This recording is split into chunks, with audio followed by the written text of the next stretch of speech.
Hi everybody, Chad Wesley Smith here for Juggernaut Training Systems, bringing you our fifth and final installment in our Bench Pillars series. I am joined by IPF World Champion and World Record holder Marissa Inda, also the American record holder in the bench, 95.5 kilograms in the 52 kilo class. That's about 210 at 114 pounds body weight.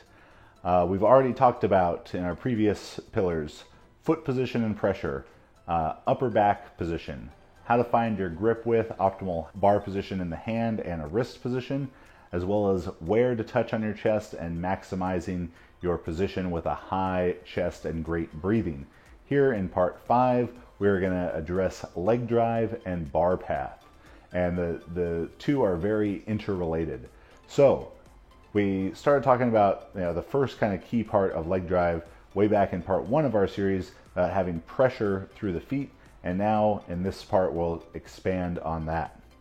Again, this is going to be whether you have your feet tucked under you more like Marissa does, or a feet out in front and wide situation. We want to have as much foot on the ground as possible, good pressure throughout the lift, and Marissa needs to be thinking about driving her toes into the end of the shoes. That's because the leg drive that we want to create is going to push her back towards her head and push her weight onto her traps, rather than pushing straight down into the floor, which is going to cause her butt to lift off of the bench. Another useful drill that you can do with your athletes is, if you just sort of lightly step on their foot like this, is to cue them to wedge their foot under yours. So this is going to give Marissa the idea of pushing out and down into the floor. So sort of pushing away from herself at a 45-degree angle. That's going to cause the energy, and you should be able to, great leg drive, you should be able to see this surge of energy come through the body. And for people who get a really tight arch setup, they might not have very much leg drive because they have so much tension in their legs to begin with that they can't really add more tension to that, and that's fine. Big arch, big leg drive tend to be a bit mutually exclusive, but again, one is not better than the other universally. You just need to find what is best for you. But as we look at achieving that leg drive, the energy again is pushing Marissa towards her upper body. You can see that surge of energy come through the body, and that is going to relate to our bar path. So as Marissa brings the bar down, she touches and then creates this surge of energy, and that energy is going to take the bar in a slight J pattern, and a lot of this is going to depend on where you touch to begin with. Because Marissa has a high touch point, this is not as exaggerated as a position, but as Marissa touches, she creates leg drive that drives the bar back over her face and up. In doing this, what we're trying to achieve is the shortest moment arm possible.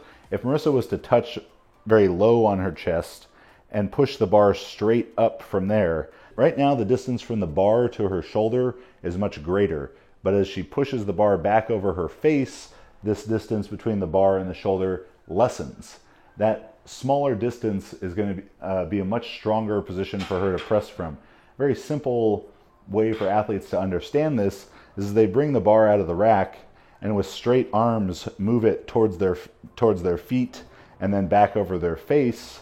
There is going to come a time where the bar is basically directly over the shoulder, where it essentially feels weightless. And that is because it's the greatest mechanical advantage position to press from.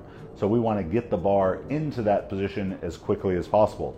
Now, doing that, we have to achieve that with leg drive, because if Marissa was just to come down and touch a little bit lower than your normal touch, and with only her arms tries to drive it back over her shoulder, you would see that it would either happen late, like what happened there, or if she were to get it there early, that she would have to kind of scoop her elbow under the bar and lose that relationship of bar over wrist, wrist over elbow that we're trying to achieve.